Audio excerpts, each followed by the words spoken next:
Hill Bar and Grill in the Fort on Forest Avenue. To the checkerboards. Touchdown, Tennessee. Rock Solid Sports, the only show with a home field advantage for UT athletics. Here's tonight's host.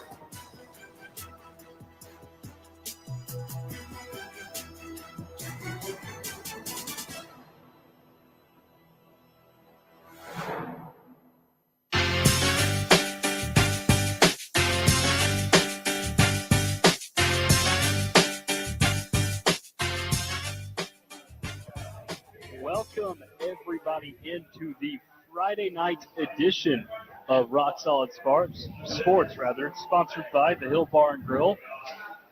The Hill Bar and Grill, located in the Fort Sanders area at the corner of 12th Street and Forest Avenue. The Hill Bar and Grill is a bar, restaurant, and caterer with wings, burgers, tacos, and more. With dining indoors or their expanded patio area with curbside pickup is available. More info at thehillknocks.com or on their social media. I'm Tucker Harlan. I'm here with Alli Seaton here at the Hill. And, you know, it's been a minute since I've been here at the Hill. I feel like I lived here for about a semester last semester. And I think the last time I was here hosting a show, Jace and Sam, you guys on StreamYard, you know this well, I had my little meltdown about the whole Will Levis thing. Yeah, I was there with you for that one. That was a little fun evening, yeah. Fun times. Fun live reaction. Yeah, a lot of fun live reaction of that. And we got a lot of different TVs here at the Hill. They're all showing the same thing today, though. That is the Tennessee-Charlotte baseball game that is going on right now in the Clemson Regional. And we are going to get into that first. So, of course, they are playing Charlotte right now. This is a very interesting game just because of some storylines on both ends here, right? You've got a lot of guys that have been on both sides of this battle.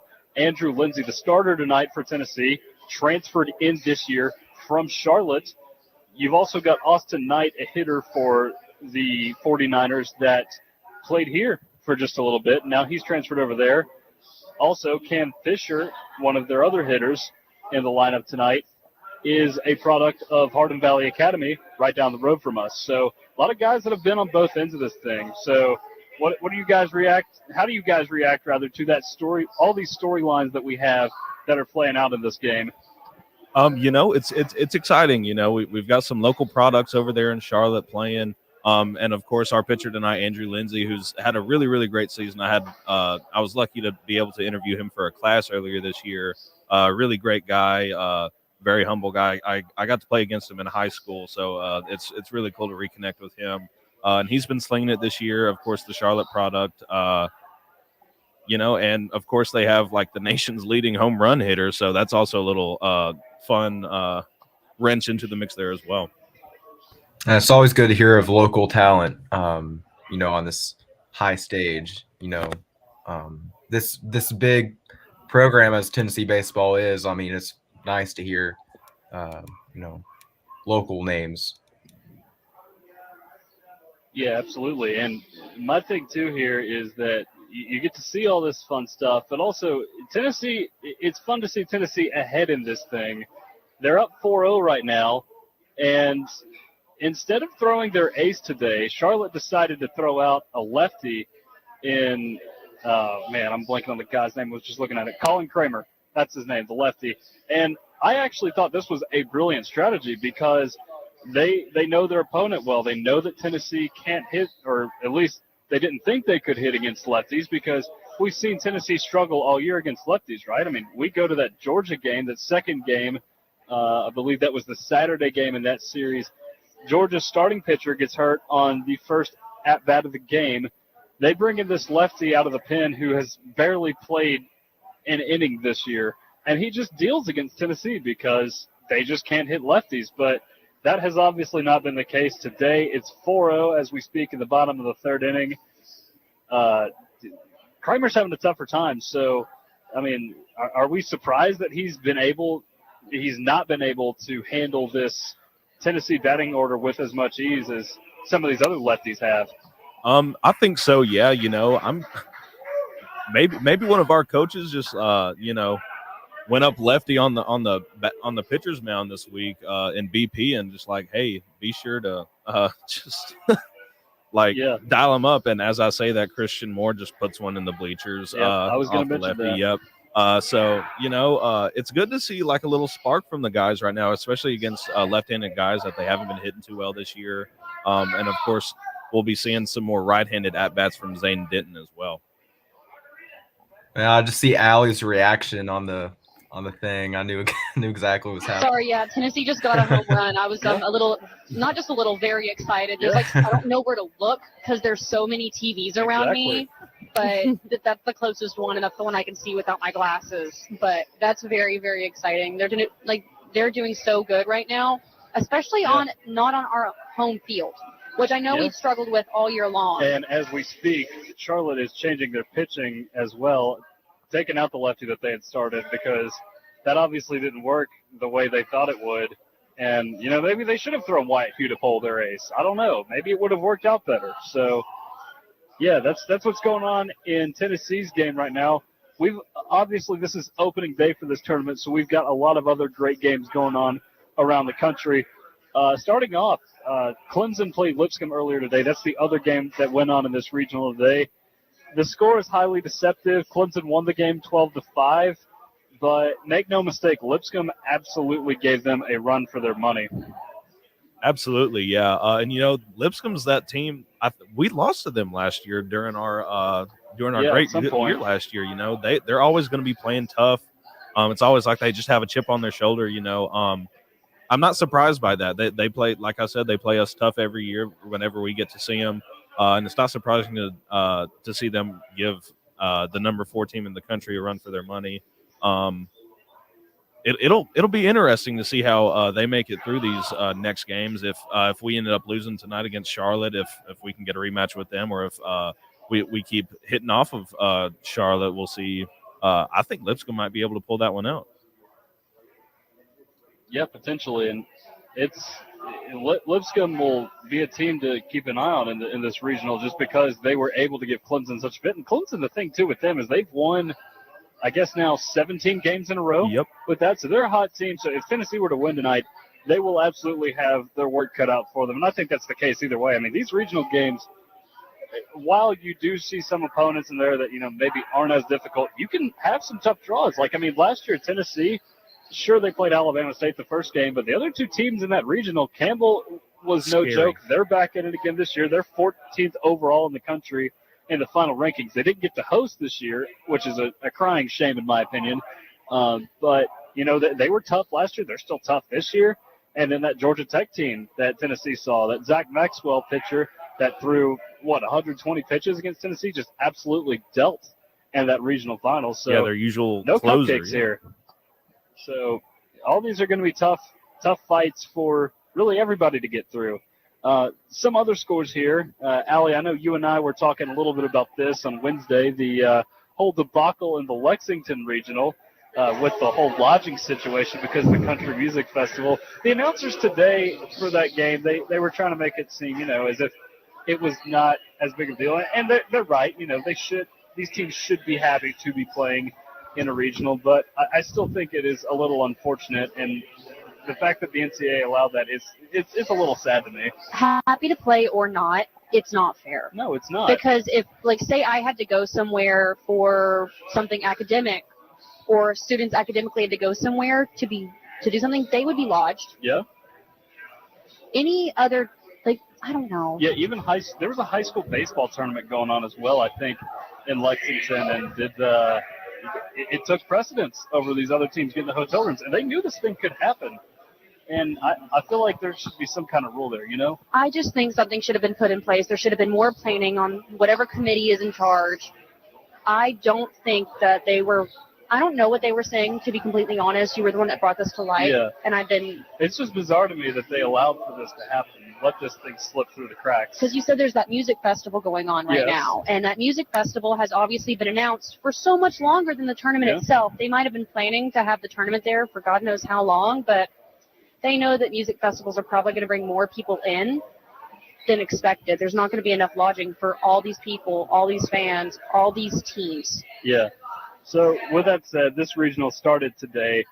Kentucky won the first game 4-0. I got to watch a little bit of this game. It was a pretty competitive game. Good pitchers battle. The guy that Ball State threw out there, he was dealing there for a bit, and then Kentucky got a few runs there in the late innings, got up won the game 4-0, obviously.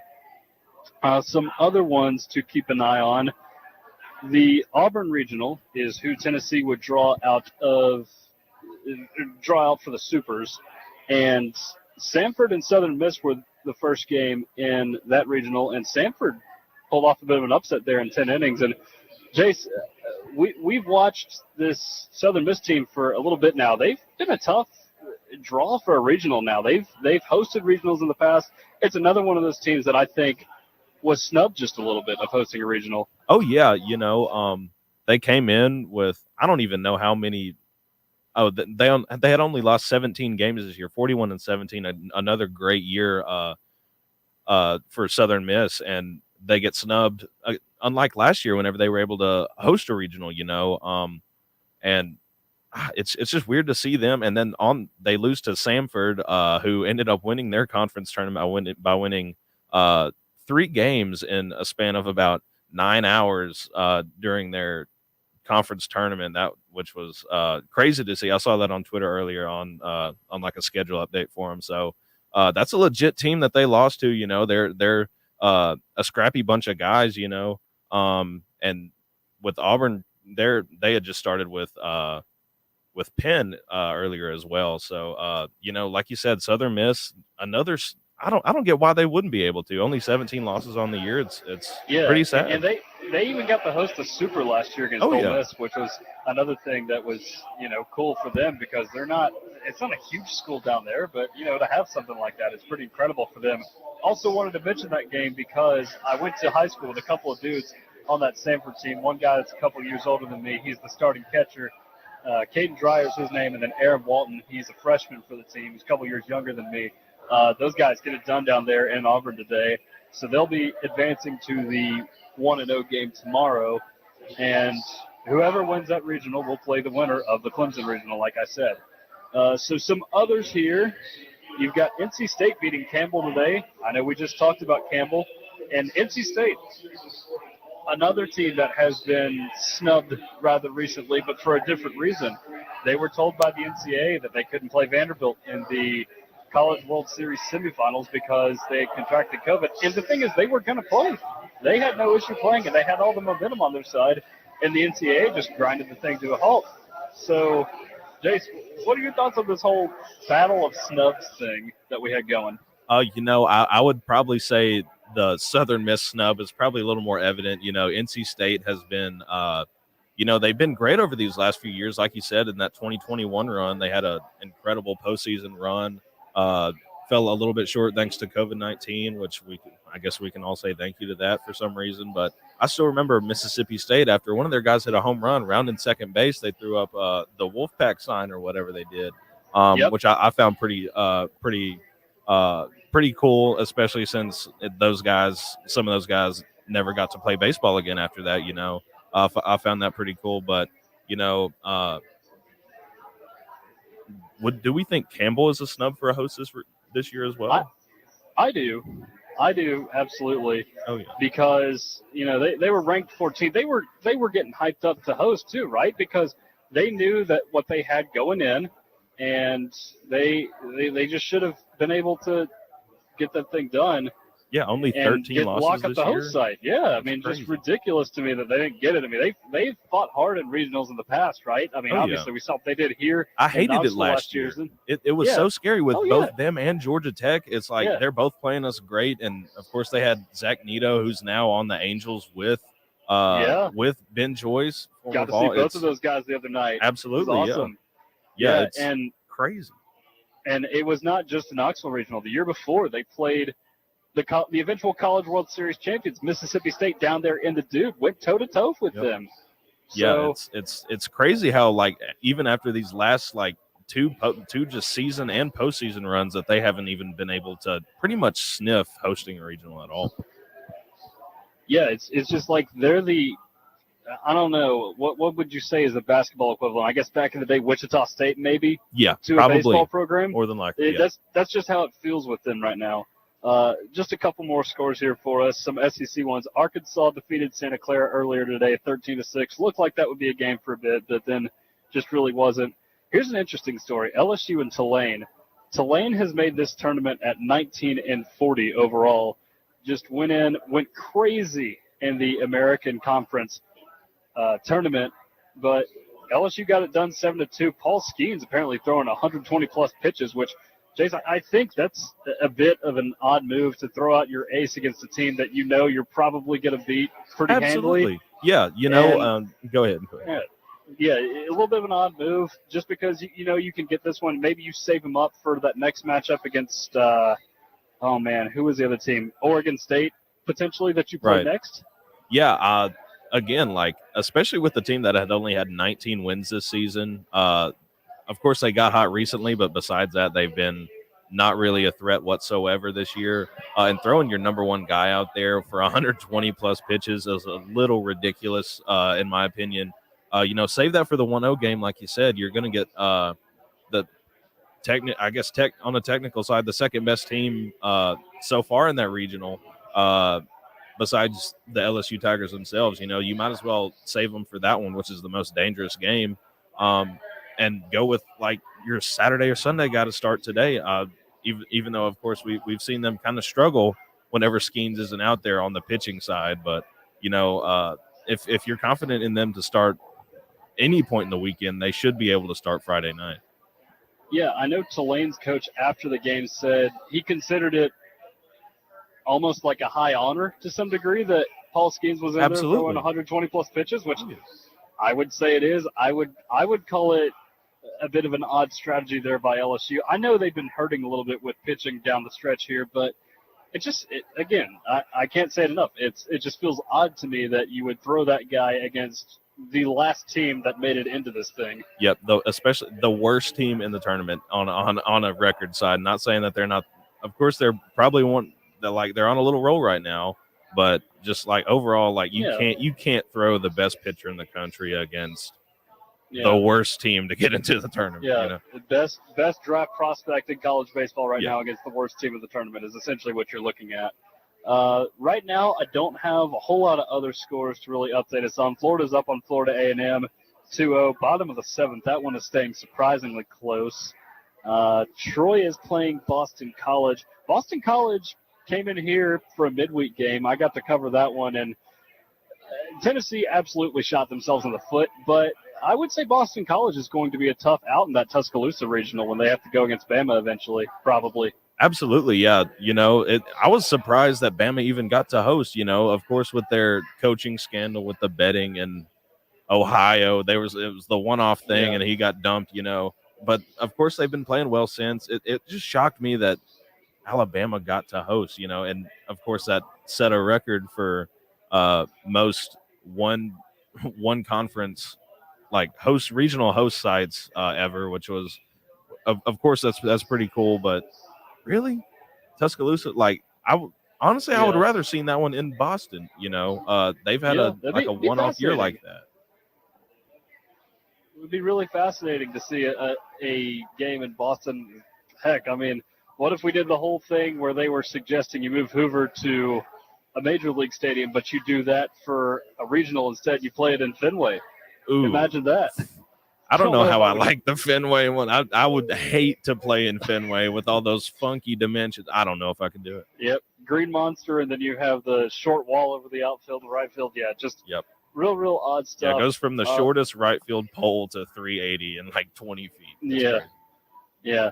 All right, that's all I got on the college baseball front. Tennessee's still ahead 5-0 on Charlotte right now. I believe that game is in the middle of the fourth now.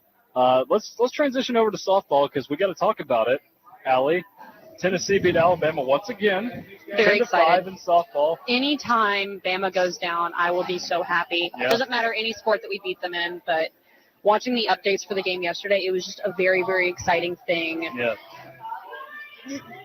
For those who don't know, Allie did transfer in here from Alabama, so she gets extra happy every time that Tennessee gets a win over Alabama, and that's what they did here.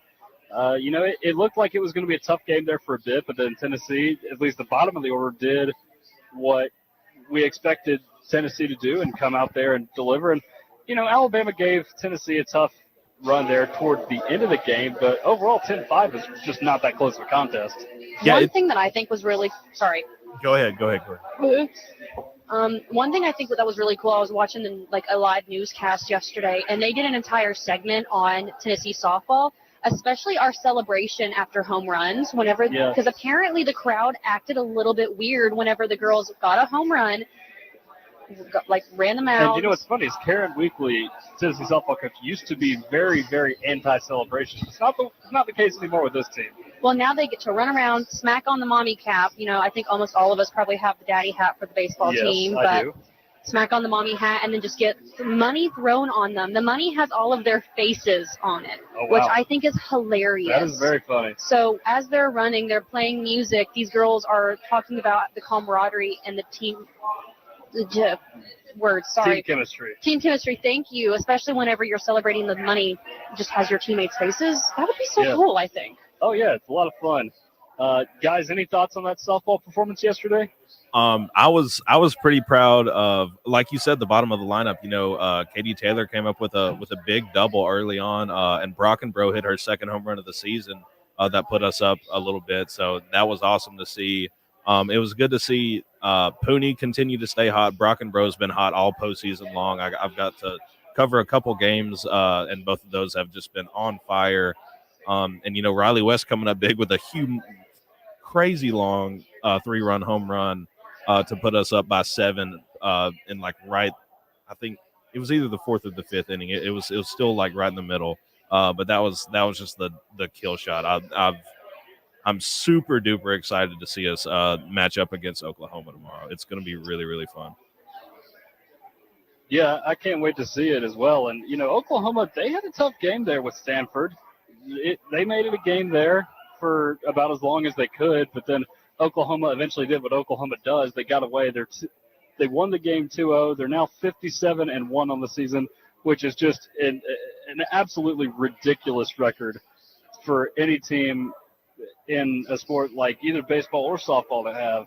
So they do that. And, I can remember Tennessee playing Oklahoma in a College World Series final. I believe it was 2013 that they played Oklahoma in the final. This is, of course, going to be the 1-0 game that is played tomorrow at, I believe 1 o'clock. 3 o'clock. Oh, 3 o'clock. 3 o'clock is when it's supposed to be played tomorrow. And, I'll just be very interested to see what happens, how this team can do against Oklahoma, because for those who don't know, Oklahoma is a very dominant force in women's softball. Think about it like UConn's women's college basketball team. It's basically the same principle there. And not only that, this tournament is held every year in Oklahoma City. So you add a home field advantage there for Oklahoma. So the odds are always heavily in their favor. Doesn't matter what year it is.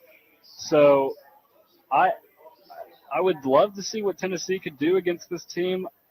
I hope it's interesting, but you just don't know with Oklahoma because they are just so dominant every single year.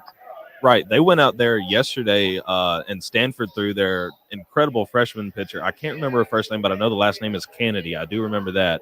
She had dealt something like that, I believe so. Yeah, and she had a 0.48 ERA going into the game. Just stellar year from a freshman. Probably could be up there with pitcher of the year, just overall, just not even freshman of the year, just pitcher of the year. And she deals for the entire game and just lets up a single that gets under a glove and it scores 2 runs, and that's the ball game. It's just whenever you're in those close battles with Oklahoma, and I'm pretty sure I read something, they've played more games than they've had earned runs let up. It's just crazy. I don't understand. They give up less than 1 run a game. That's just nuts. I know, and I just will we be able to keep up with it?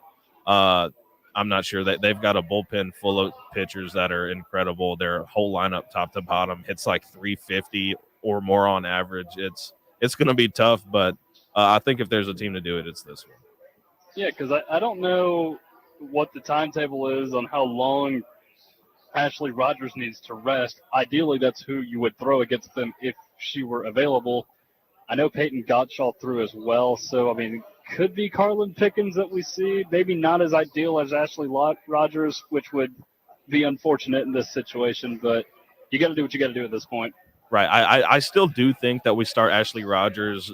I think she pitched a little over 4 innings, maybe 5, and then Gottschall rounded it up. But, I think with that middle day of rest today, I think she'll be good and ready to go. I don't think she threw more than like 80 pitches. I think she'll be all right. I think both of those two are going to give us the best shot against Oklahoma. All right. That is about all we got for softball right now. The other games have gone on. It looks like Florida State and Washington won their games, so they'll play in the 1-0 game tomorrow. Stanford and Alabama are playing right now in the loser bracket game. Utah, Oklahoma State play later tonight. That's all we got for this first segment. Coming up on the other side of the break, we've got some NBA and NHL talk as both of those leagues are in their finals. Right here on Rock Solid Sports, you're listening to 90.3 The Rock, UT's College of Rock. Support for WUTK comes from Fieldhouse Social, the modern sports bar next to campus at University Commons. Fieldhouse Social serves American craft fare such as burgers, wings, and more with high tops around the bar, a separate dining area, and a center lounge with leather chairs and couches in front of their 23-foot LED TV wall for Tennessee and pro sports. Fieldhouse Social is an outdoor patio with trivia twice a week and sponsors Wednesday's Rock Solid Sports. FieldhouseSocial.com. Bonjour, Knoxville. This is Webb Wilder, the last of the full-grown men. You're listening to 90.3 The Rock, bringing Knoxville new music first. Volunteer Radio receives support from Tennessee Smokies Baseball, the AA Southern League affiliate of the Chicago Cubs, whose 2023 regular season schedule features 6-game homestands Tuesdays through Sundays at nearby Smoky Stadium in Kodak against the Chattanooga Lookouts, Mississippi Braves, Birmingham Barons, and more. WUTK's Rock Solid Sports covers Smokies baseball all season long. SmokiesBaseball.com. Link up at WUTKRadio.com. The Rock thanks the One Knox Sporting Club USL League One soccer team for their support. One Knox plays all of their home matches at Regal Soccer Stadium on campus, with the next match happening Saturday night, June 3rd, when One Knox battles North Carolina FC at 7:30 p.m. Tickets, including UT student tickets and game day info, is at oneknoxsc.com. And WUTK is proud to be a media partner with One Knox. Rock Solid Sports will be keeping up with One Knox soccer all season long. Go One Knox. The Rock thanks the Hill Bar and Grill, 1105 Forest Avenue in the Fort, for their support. The Hill offers a view of the Sun Sphere and World's Fair Park, as well as Burger Mondays, Taco Tuesdays, Wing Wednesdays, and hosts Rock Solid Sports Friday nights at 7. TheHillKnox.com or their social media platforms. Hello, this is Sarah Watkins. You're listening to 90.3 The Rock, UT's College of Rock. Hi, this is Derek and Rob from the Funhouse. It was brought to our attention that our show and the things that we do could be seen as childish and not funny, sophomoric, vapid, stupid, and a complete and utter waste of time. We strive to bring you the most entertaining radio that we're capable of each and every week. So won't you please continue to support us and the station? Tune in every Friday night from 8 to 10 p.m. only on 90.3 The Rock. The Funhouse, syphilis free since 2013.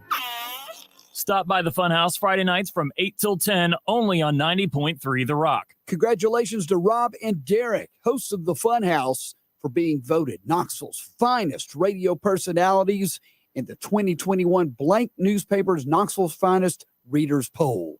Tune in Friday nights from 8 to 10 and find out why. The Funhouse, brought to you by Raven Records and Rarities, located in Happy Holler. The Rock thanks Urban Combat Wrestling for their support. The Urban Combat Wrestlers return to the High Wire Brewery Tap Room in South Knoxville for Retro Wrestling 90s Edition, Sunday night, June 4th from 6 to 9 p.m. Tickets and more information about the Urban Combat Wrestlers at High Wire Brewery June 4th is available at highwirebrewing.com. The Rock thanks the One Knox Sporting Club soccer team for their support. One Knox plays all of their home matches at Regal Soccer Stadium on campus, and the season runs into October with matches against Memphis, Chattanooga, Lexington, and more USL League One opponents. Tickets, including UT student tickets and game day info, is at oneknoxsc.com. And WUTK is proud to be a media partner with One Knox. Rock Solid Sports will be keeping up with One Knox soccer all season long. One Knox SC. We are one.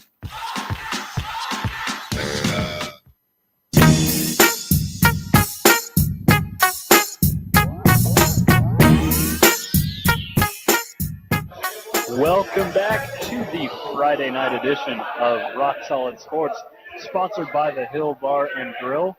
The Hill Bar and Grill is located in the Fort Sanders area at the corner of 12th Street and Forest Avenue. For more information about the Hill, please check out their social media or go to thehillknox.com.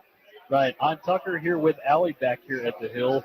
We got Jace, we got Sam on StreamYard right now. The environment here is great at the Hill, especially now that Griffin Merritt just blasted a 3-run shot over the wall in left field. Tennessee now leads Charlotte 8-0 in the Clemson Regional. Sorry that y'all didn't get to see me act like a happy little squirrel again. Oh no, don't worry. I like swooned over here. I saw it bounce off the awning in left field. I about lost my mind. Yeah. Well, I'm not going to call this thing right now because obviously there's a lot of game left, but it does look like Tennessee is in pretty firm control of this thing at the moment. Oh yeah, absolutely. Yeah. So with that, we're going to transition over to a little bit of NBA now.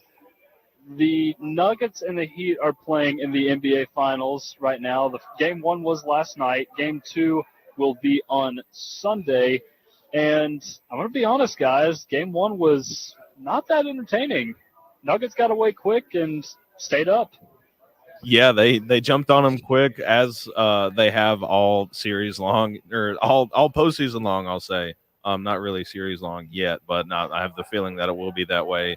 All the role players are still clicking on all cylinders. Aaron Gordon, Michael Porter Jr., all those guys are still showing up. Jamal Murray, who apparently only shows up in the playoffs, is continuing to show up in the playoffs. Jokic had a triple-double. You know, what there's just not much Miami can do to stop Denver when all, like, 4+ of those guys are rolling. Yeah, and if they keep playing like that, I mean, they could sweep the series, I think. I think they're capable of it.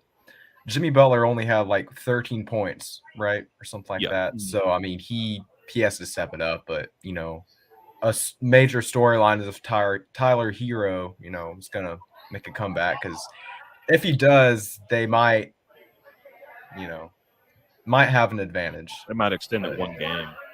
I think their shooters are better. They're spot-up shooters. But, you know, Jokic is going to Jokic. You know, there's not much stopping in him. So, yeah, I think this one is a series that we'd like to see be a little bit more competitive for an NBA Finals than what it was last night. And, you know, I've heard it said that if you sweep a team in a series, it can be a blessing or a curse. You get all that time off, but then you could potentially get out of a groove. The case for the Nuggets right now looks like that it was more of a blessing than a curse, if I'm going to be completely honest. They had like a whole month. Almost. I don't know how long it was. Come on. I mean, come on. A month. It was 9 days. Come on. It felt like a month. It felt like a month. It's about a quarter of a month. No, that's don't say that. Don't say that. About a quarter of a month. No, it's just the Heat. I mean, it's crazy if you think about it. I mean, yeah. Tucker, that's the big thing I heard today, watching all the sports shows on TV, you know, if it's a blessing or a curse, but I don't know.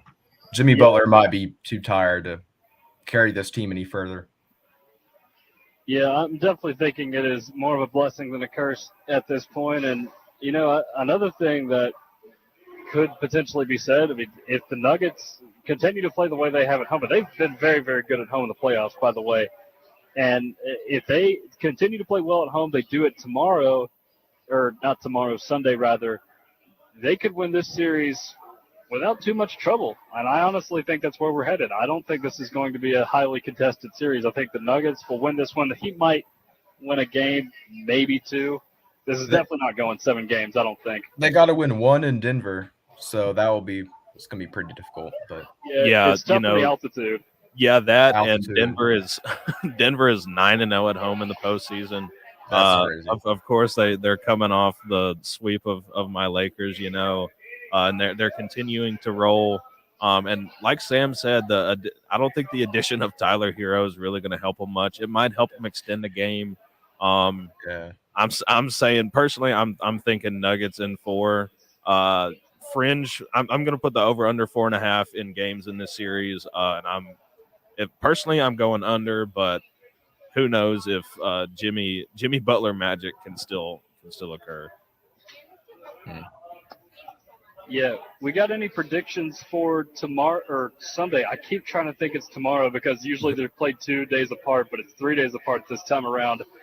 Right now, ESPN has got Denver sitting as a favorite -8.5 right now, which is pretty steep, I feel like, for an NBA game. And I think those odds are pretty good. What about you guys? Yeah, I think Denver's got this next one. I mean, home court, like Jay said before, no. Jokic. None of their players are seriously, injured or, have any lasting reasons why they can't perform well. I mean, Aaron Gordon, it's crazy. He's stepped up so much. I did not expect him to be the kind of player he is in this series and all the series before. He guarded LeBron, he guarded KD, right? So I mean, it's crazy. Yeah, it's Michael Porter Jr. Yeah, all he those stepped guys, up too. all of them. Bruce Brown, all those guys have been stepping up. KCP, Kentavious Caldwell-Pope, all those guys have been stepping up for Denver. I don't see any slowing down in sight, and it's kind of unfortunate, as they say, when one dynasty ends, another one begins. This might be a changing of the guard. Theoretically, we might see another dynasty coming up in Colorado. I'm kind of scared for it. I think it's the elevation. It's all the cardio they're getting. I think that's a big factor. If you saw a picture, it was like Charles Barkley or something on the sideline. He was wearing a mask thing.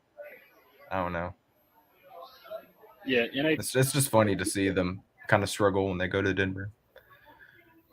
Yeah, the elevation is for sure a factor up there in Denver. It feels like it's like that for every sport you play in. It's not just basketball. Obviously, it's worse when you're outside. But there was some other NBA news today that broke. I don't know if you guys saw. Frank Vogel has been hired to be the Phoenix Suns' next head coach. Jace, I want to talk to you specifically about this because you are our Lakers fan.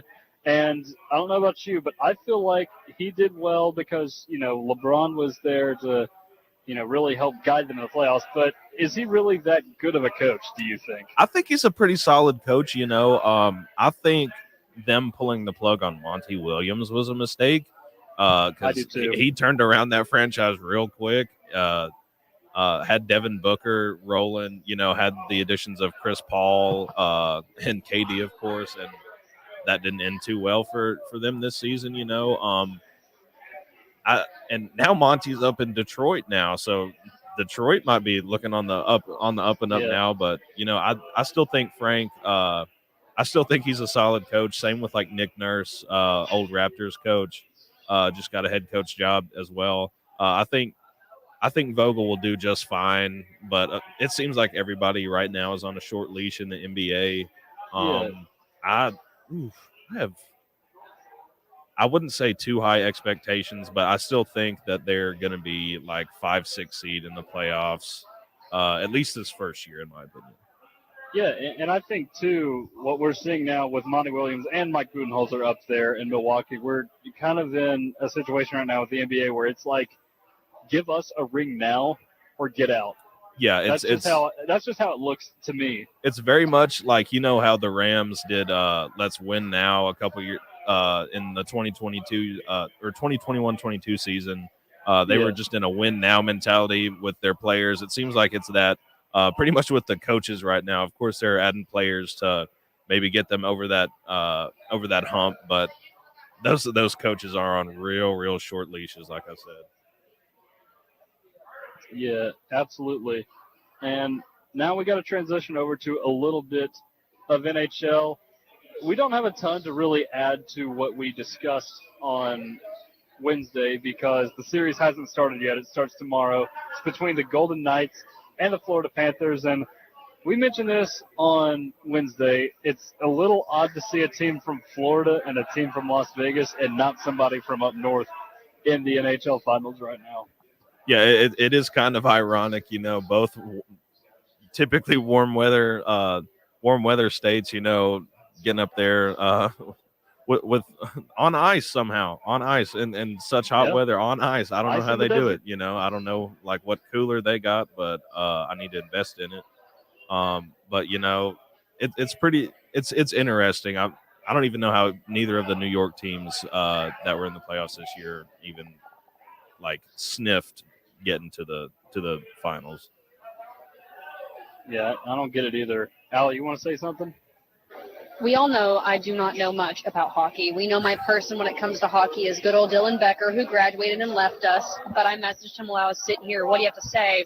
He's saying that Florida has been absolutely hot, but Vegas has been consistent over the years despite how young of a team they are. He also says that Florida's goalie is amazing, and that he wants to go Vegas in 6. Okay, Dylan. Allie, you know how I feel about Vegas. Just the fact that they are a expansion franchise that just so happens to get all of the talent it wanted to when they joined the league and made it to the Stanley Cup Finals in year 1 of its existence. So naturally, as a fan of the Nashville Predators, an expansion franchise that did not get that luxury, I have to go with my gut here and say the Florida Panthers are going to win this series. Well, both the Panthers and the Golden Knights, once again, not my information, have made appearances, but neither of them have won it. So this should be a fun and interesting game. It will, yeah. Yeah, Absolutely. this whole series is going to be interesting. Like you said, and like last year, Florida was just an incredible team. And like Allie said from Dylan, their goalie is just out of his mind. It will be interesting. Florida did upset Boston, the best team or the record-setting team in the first round this year. They also just beat the Carolina Hurricanes, who were an incredible team this year. I just don't know if every flame has to die out, besides the eternal flame on campus, Yes. Well, I think that comes to an end this year, unfortunately, and we're going to see a Stanley Cup go to a recently added Vegas squad. Yep. All right, that is going to do it for our little NBA and NHL segment. We're going to take another short break, but on the other side, we have some breaking news from yesterday about a hot debate that has recently ended at the SEC meetings down in Destin. We'll discuss all of that for you right here on Rock Solid Sports. You're listening to 90.3 The Rock, UT's College of Rock.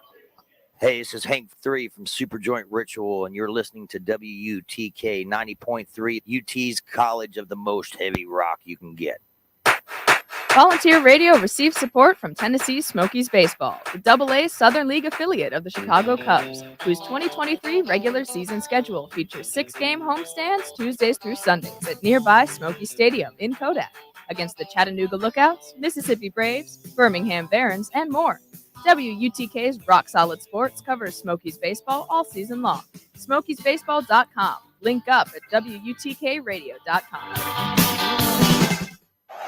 The Rock thanks the One Knox Sporting Club soccer team for their support. One Knox plays all of their home matches at Regal Soccer Stadium on campus, and the season runs into October with matches against Memphis, Chattanooga, Lexington, and more USL League One opponents. Tickets, including UT student tickets and game day info, is at oneknoxsc.com. And WUTK is proud to be a media partner with One Knox. Rock Solid Sports will be keeping up with One Knox soccer all season long. One Knox SC. We are one. Volunteer Radio receives support from Tennessee Smokies Baseball, the AA Southern League affiliate of the Chicago Cubs, whose 2023 regular season schedule features 6-game homestands Tuesdays through Sundays at Smoky Stadium in Kodak. It's a 9-inning vacation. The next series takes place against the Chattanooga Lookouts Monday, May 29th through Sunday, June 4th.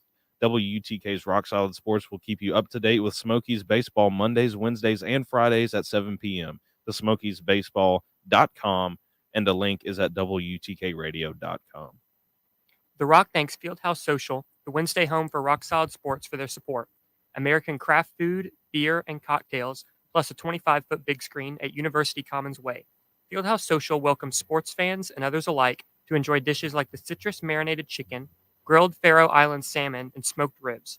FieldhouseSocial.com or on Twitter and Facebook. Hey, this is Ben Nichols from Lucero, and you're listening to WUTK 90.3 FM, UT's College of Rock. The Rock thanks Urban Combat Wrestling for their support. The Urban Combat Wrestlers return to the Highwire Brewery Tap Room in South Knoxville for Retro Wrestling 90s Edition, Sunday night, June 4th from 6 to 9 p.m. Tickets and more information about the Urban Combat Wrestlers at Highwire Brewery June 4th is available at highwirebrewing.com.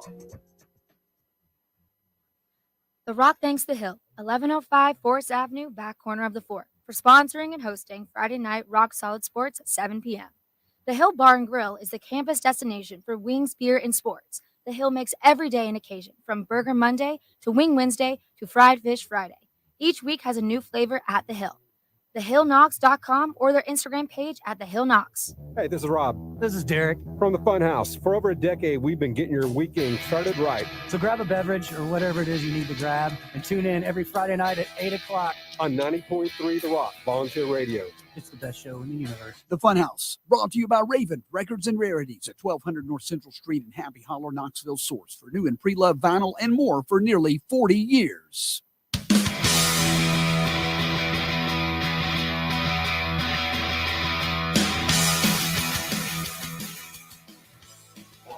Welcome back to the Friday night edition of Rock Solid Sports, sponsored by the Hill Bar and Grill. The Hill Bar and Grill, located in the Fort Sanders area at the corner of 12th Street and Forest Avenue. For more information, I'm so sorry, I'm stroking out. For more information, please visit their website, thehillknox.com. So sorry. All right, so back to it now. Me and Alli are here at the Hill. We got Jason Sam on the StreamYard. We are talking a little bit of SEC football scheduling here just a bit. But up first, we will update you a little bit on the baseball game, which we don't have much to update you on. It's still 8-0. They're in the bottom of the fifth now.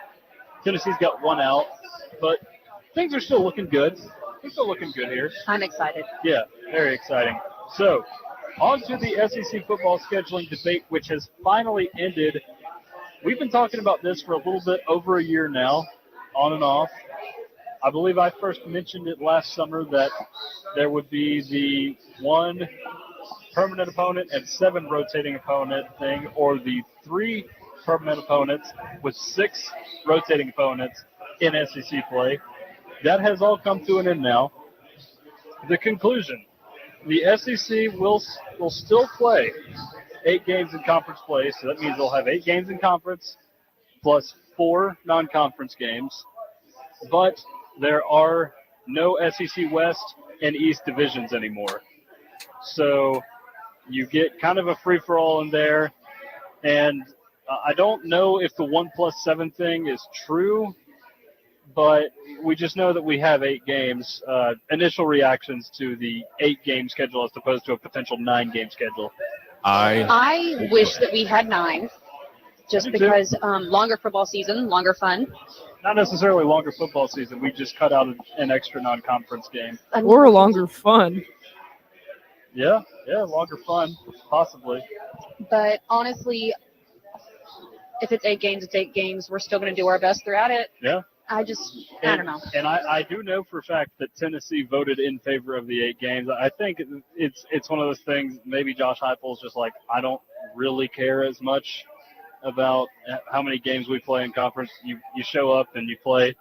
It's maybe one of those deals, just keeping it simple, down to earth, to the point. So wouldn't that guard anything? Oh, if it's 8 versus 9, wouldn't that squash the debate of, away game, home game, strength of schedule? You know what I mean? Like there's always that argument, if too many home games, too many away games.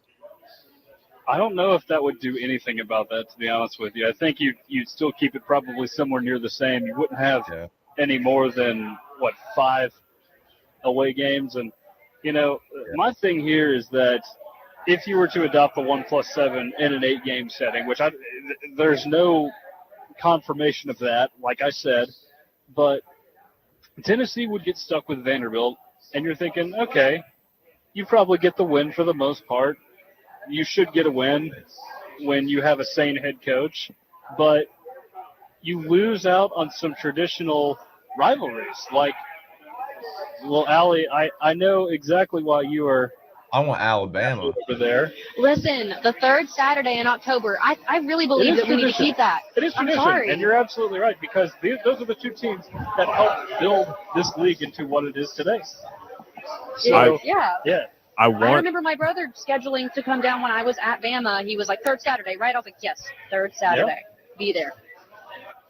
I want the 9-game schedule so bad because like I was a fan of like the proposed like 4 pods of 4. You play those 3 and then you get 2 of each of the other pods and you rotate. You get to play teams every 2 years. I felt like that was going to be a fun one, but taking away the divisions part kind of threw me off, and just saying, hey, you get 8 teams you play this year. How do they rotate those teams? Do you do you play similar teams every year, like, and you just switch around 2 of them, or is it just you just flip flop between the other 2? Yeah, I don't know about what they're going to plan on doing just yet. The 1+7, of course, was the proposed model. So you would have that. And, Jace, I'm going to have to disagree with you with the no divisions thing. I'm absolutely for that, because you've got these games like, take me, for example. I grew up in a bit of a house divided. My mom went to Tennessee. Dad went to Ole Miss. We could get along because Tennessee and Ole Miss only play like every 6 or 7 years. So you get to see that happen more often now. You get to see that. That's maybe an every other year occurrence. It's good for matchups like that to happen. Maybe you get, I don't know, let's say an LSU Georgia happening a lot, Alabama Georgia, that gets to happen a lot now. And that's a rival that's not really been a rivalry outside of conference championship settings. And I can only think of a couple times of recent history where those two have played each other in conference. I mean, I know there was a game in 2007 where some announcer said something about what is Britney Spears doing with her life. I remember that. In a close game in overtime. Georgia ended up winning the game, but I only remember it for that reason. I remember that game. They played in 2015, and then they played in the COVID year in 2020. But those two teams avoid each other. It's Georgia and Auburn that play each other from the East and West. So now, with this format, you get to see all kinds of unique matchups. And plus, you get Oklahoma and Texas into the conference now. So you can see these matchups like Texas-Florida or something like, I don't know, you get a rematch in the Rose Bowl, Oklahoma and Georgia. You've swayed me. I'm not going to lie. Like, you did just sway me on that. I like the idea of that. I like the sounds of these, like, big rivalries actually getting a chance to maybe break up a household. You are creating some games that, potential tense rivalries that were not there already by doing this. Yeah, my thing with going back on like the proposed like pod thing that we saw so much on Twitter. You're playing every team every like 2-3 years. I feel like that would be just a fun one, just because, like you said, like it cycles through opponents more. I guess I'm not necessarily mad that divisions are just gone. I think it's I just never like, really cared for the pods. Yeah, fair enough. It's just like a little bit of structure besides just like, you play these just random 7 teams. I feel like a little bit of structure is just like something that I need, and like you said, like the house divided thing, that will happen a little more often, including my family. My younger brother is now playing. He plays at Arkansas, he right? plays football at Arkansas now. So that'll be fun. That's gonna be popping up a little bit more often now, but again, I need a little bit more structure. I don't like the just, here, we'll close our eyes, throw a dart, you play the team closest to it, I'll say something about divisions too, if you don't mind. Yeah, go. I haven't spoken the whole show because I was here trading Jace, but he didn't really even need me, so I've just been chilling in here listening to you guys. But I hate divisions for the reason that, like, for example, this past year when we during the SEC tournament in football or the championship game, SEC championship game, and it's LSU and Georgia. That's like no, like that's not the way it should be. I don't think it's the way it should Georgia be. and Tennessee. Exactly, and that's not just because Tennessee had such a good year, but that is what brought it to mind why I got so mad about it. That's part of it. Yeah, So it's the truth, Chloe, because if you think about it, Tennessee gets the head-to-head against Alabama. They have the head-to-head against LSU. and it doesn't make That sense. would have been your SEC championship. We had just beaten LSU so badly earlier in the season. It wasn't right. And Alabama, not badly, but we beat Alabama. No, I'm totally with you. I'm totally with you on that because you get these. You also get these interesting SEC championship matchups that you haven't seen before as well, right? Because of course Oklahoma and Texas joining the conference makes things a little bit more spicy. But maybe, I don't know, heck, you get an Alabama-Auburn rematch in the SEC championship if those two teams were to have as good of a year as you need to get into the SEC championship game. So I don't know. We have got a lot of possibilities with this thing in this potential new format for the SEC scheduling going forward. But I want to ask all of you guys this, and Chloe, you hop in here, Sam, you too as well. What is a game or a matchup that you are looking forward to seeing when Texas and Oklahoma join the conference? I'll let you guys go first. Ooh, I think mine, with those two added, we had that little series with Oklahoma. We dropped both of them, but that game that was here was, people talk about that as like some of the loudest Neyland's ever been. Like we jumped up on them early, like 17-0. Of course, we let that slip away somehow. But I wouldn't mind seeing some Sooners come up to Knoxville a little more often. I feel like that'd be a little bit of fun up here. I'm just gonna say Tennessee, Alabama, because I want to see that matchup again. It's just I want to see Neyland go crazy again, and I'm sure Alli might. I don't know if you'll agree with me, but that would be. Actually, I know you would. I know you would. You know I. But I'd want to see Tennessee, Alabama again. I feel like I'd want to watch that game again. Yeah, fortunately, Sam, I think that's one. If the SEC does what's right, we're going to see it from now on, and we've been seeing it since the beginning of time in SEC. So, I mean, not to poop on. I mean, as a follow-up to Storm the Field and everything, all that exciting stuff happened. I want to see a part 2 to that. That's what I mean. You said they're adding 2 more teams, Texas and Oklahoma. What are you guys excited for about that? And Sam was like, I just want to see them run back Alabama game again. I do too. I want to go down to Bryant-Denny this year. I think we run them out. If I had to pick one, I'd want to see a part 2 again. That's what I'm most excited for. That's what I mean. One thing I want to see, especially after watching the Lady Vols softball play against Texas, is this the right Texas? I'm yes. Okay, I'm doing the right thing. I want to see UT versus UT. Yeah, I want to see them come up here, and I want to just see this all-out war. The Battle of the Alamo. Oh, God. Run it back. I'm not wrong. Hey, remember the Alamo. Why are the Tennessee Volunteers the Tennessee Volunteers? Because the they volunteered to help out in the Battle of the Alamo. We do have Davy Crockett on the field. Exactly.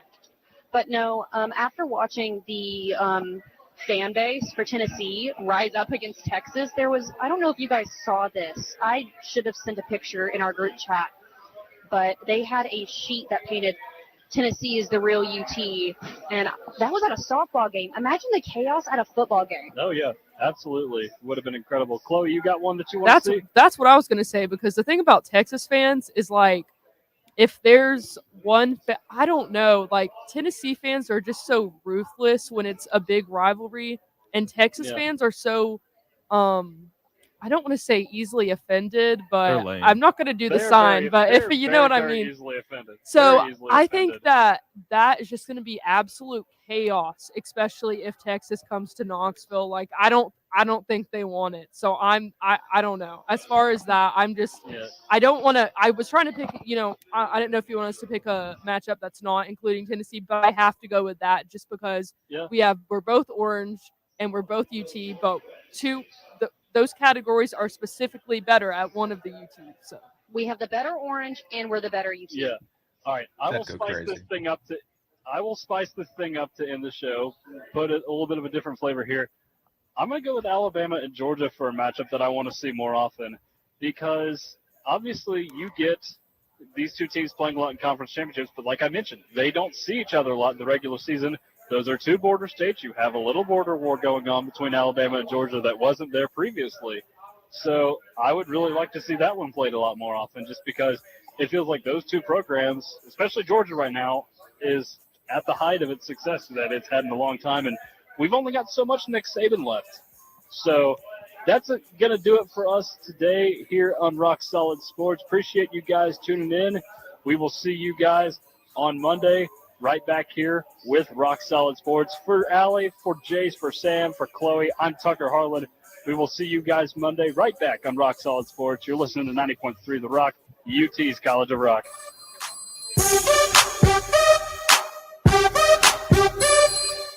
Thank you.